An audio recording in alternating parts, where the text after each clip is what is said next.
everyone, welcome to part 2 of the training video. So we are looking to now create a Mimio with using MimioVote. So we're going to be allowed to use the clickers, or they're called MimioVote, in order to get student-based responses and to engage student learners. So the first thing in order to use MimioVote is that you need to go into MimioGradebook.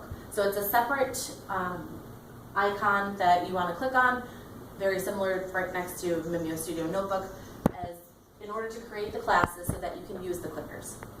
So once you're in MimioGradebook, you want to create a class. So you're clicking that tab there and you're going to enter class information. Once you enter in your class information, which I'm going to call it period 1. So you would click add, and you want to add students now. So you would go over to the side, and you can either add a student over here, or you could add a student up here. So I'm going to choose that one, and you would enter in the student's name, the middle name, the last name, or you can enter it in by numbers. It doesn't have to be that you have each student. It could be that you just put in the numbers 1, 2, and 3, but you personally know the order of the students. Each number is marked within the MimioVote clickers themselves, and they have them on the screen. So I'm going to pretend that we set up another one, and you would go through and add another, add another, add another until all of your students were present. So now that you add MimioGradebook, you want to also create a clickers lesson. So in order to do that, we want to go back into our gallery. So don't forget that on the side, this is our toolbar. This one here is gallery. We're going to choose the gallery. And this time we want to go to questions and results. So questions and results come up with several different options that you can use to create these different slides. And you have options of multiple choice. This is if you have 2 answers, A and B. If you want several answers, and all again you do is drag it. So this, I'm just going to enlarge it a little, would be if I wanted to type in a question. I would be able to go there, type in a value, what is the value of x if 2x minus 1 equals 5. So then you can put your different answers. So your different answers, again, you have 3 options to choose from. So one of your answers might be 0. One of your answers might be, if I add 1, 6, divide by 2 is 3, so this is the correct answer of 3, or -4. So on the side, you want to choose what one is the correct answer. So I'm going to choose 3 as my correct answer, or B. So then we want to create a new slide. So I create a new one, and this time I want to import my own picture. And I decided that I want 5 choices for multiple choice. You can then create a text box and ask the question below if you would like. What is your favorite color? And you can list your options below. So A, red, B, orange, C, yellow, D, green, or E, blue. And they're allowed to choose any which of those colors. Now, in this case, don't forget, there is no right or wrong answer because it's the person's own preference. And we want to go back to our pointer selection and choose this as a no response because it doesn't matter what your final answer is. You can also import pictures if you wanted to go into your gallery and import a picture. So let's say we wanted an art picture for painting, and here's our images. We decided just to have a sunset or a sailboat in the sunset, which is fine, to give your slide a little more spice. So you can continue going through and monitoring each of your questions as well as choosing the correct answer. Again, if you don't want a correct answer, that's okay too. Just choose that other circle that is not one of your final options. So that means that there's no right or wrong answer. It won't count against the student. So I'm going to go with a slide that I already have set up. In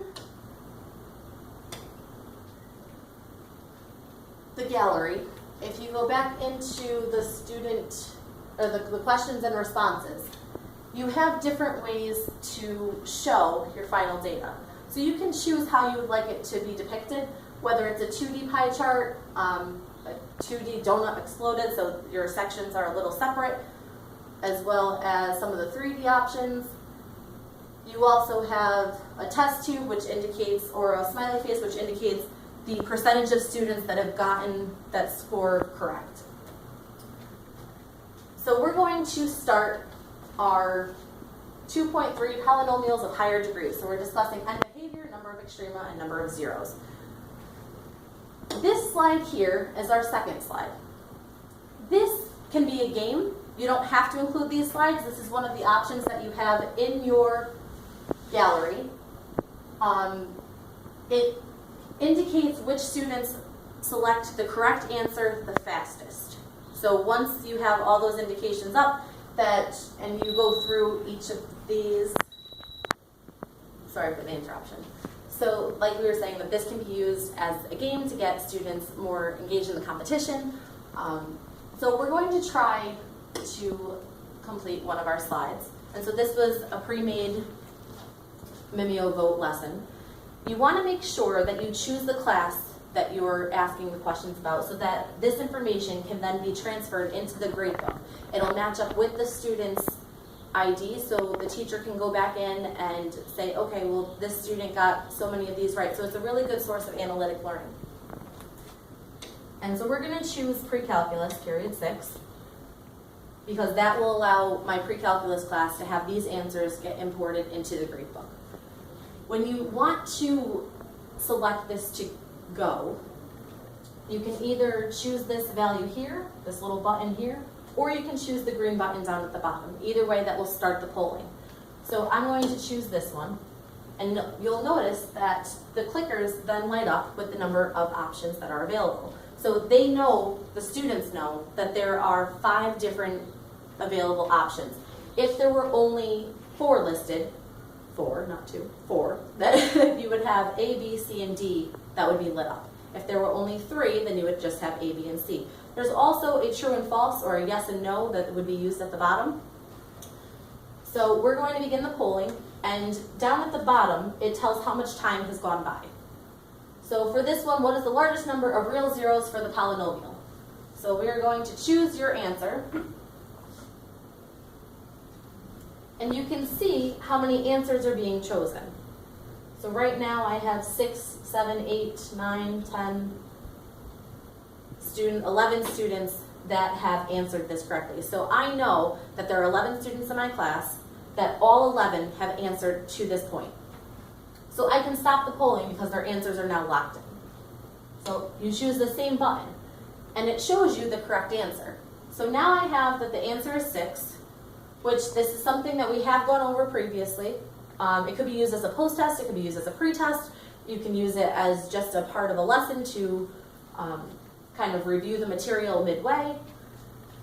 Once you stop the polling and you have an answer, there's a second button next to your starting and stopping button that looks like a little pie chart. You want to click that. And you don't have to do it for each question, but it's helpful to me as a teacher to see and indicate what students have the right answers. So I know that the answer is D. So I'm going to go to question results.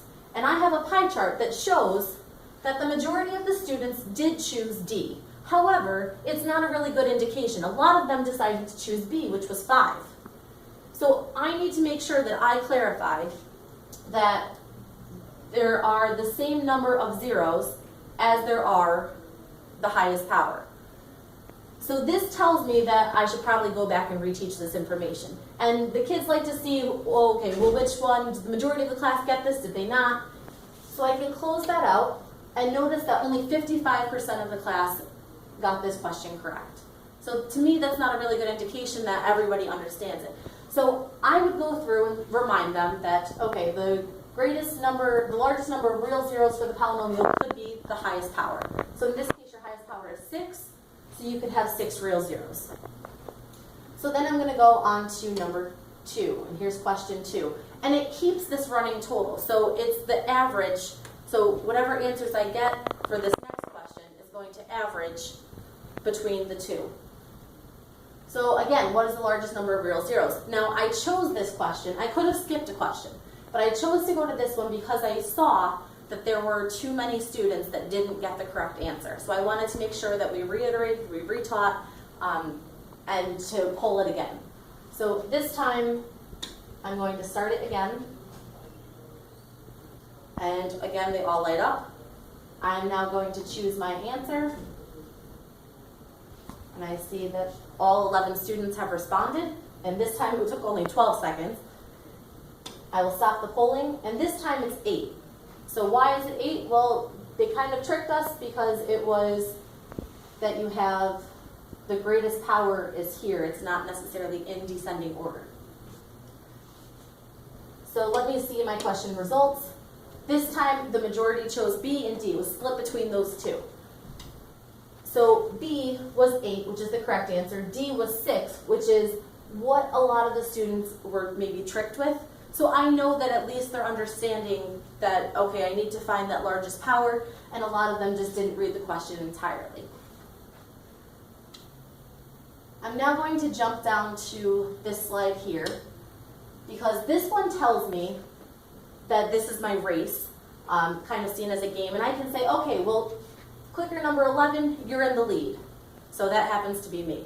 That I've chosen the correct answers at the fastest point in time. Clicker number 5, and these are my students, by the way. I don't actually put their names in, I just use it as the specific number. If you did have the names in, you might be able to see each of the names.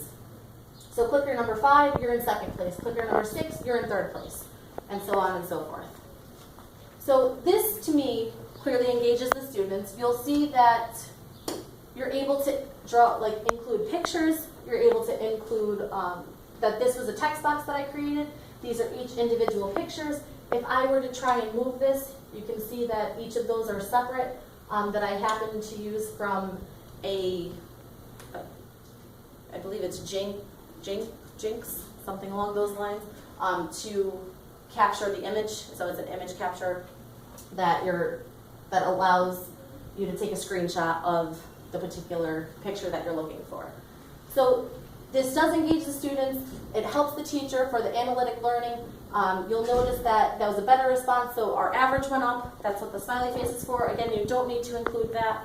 It's just something fun. If you went through and did a whole bunch of more problems, and your last slide happens to give you your trophy round, which a lot of the students find exciting and fun to see whether or not they're in 1st place. So this is how you would use one of the Mimio tools. And that concludes our training video.